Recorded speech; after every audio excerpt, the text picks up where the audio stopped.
Today, we're diving into the story of a town that was, quite literally, poisoned in its sleep.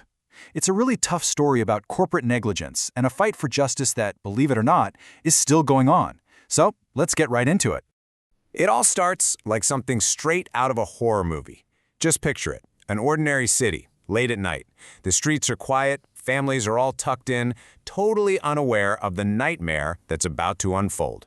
Because from a nearby factory, a silent, invisible poison started to leak out, creeping through the streets and slipping right into people's homes.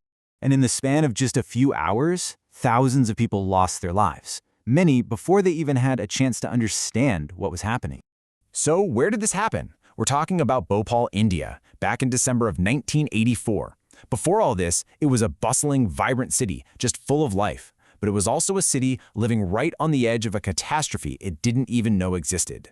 And this is the part that is just terrifying.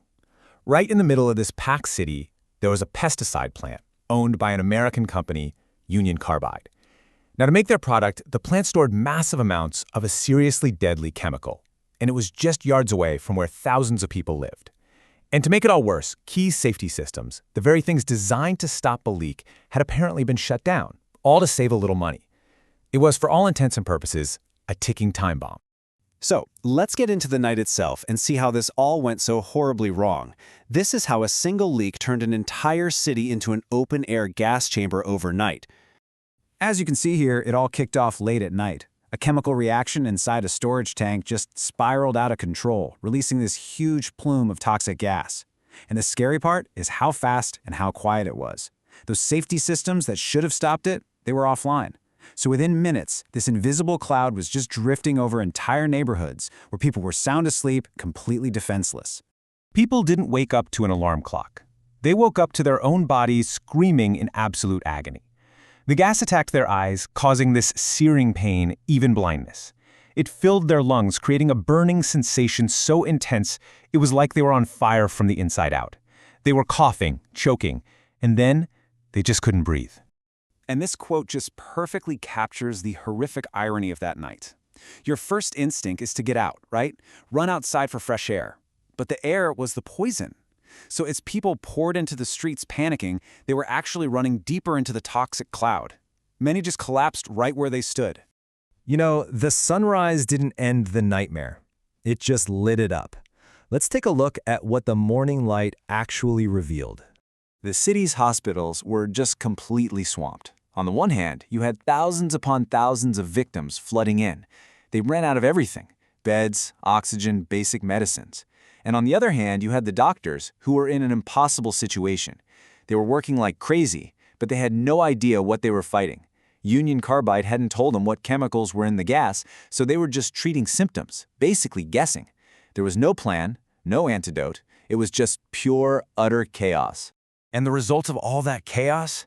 At the very least, 3,000 people died in those first few hours alone. For so many, help never had a chance to arrive. The poison found them while they slept. But the horror of Bhopal didn't just stop when the sun came up. For the people who survived, that night was just the beginning of a lifetime of pain. The disaster cast this long, dark shadow that honestly still hangs over the city today. And that's the thing to remember. For those who made it through the night, the poison stayed with them. They were left with permanent damage, chronic breathing problems, blindness, organ failure. Whole families were just torn apart. The environment itself was contaminated for years to come, and the city of Bhopal was just scarred forever. So what happens after a tragedy like this? Well, what followed was a long, painful, and frankly, still unfinished struggle for some kind of accountability.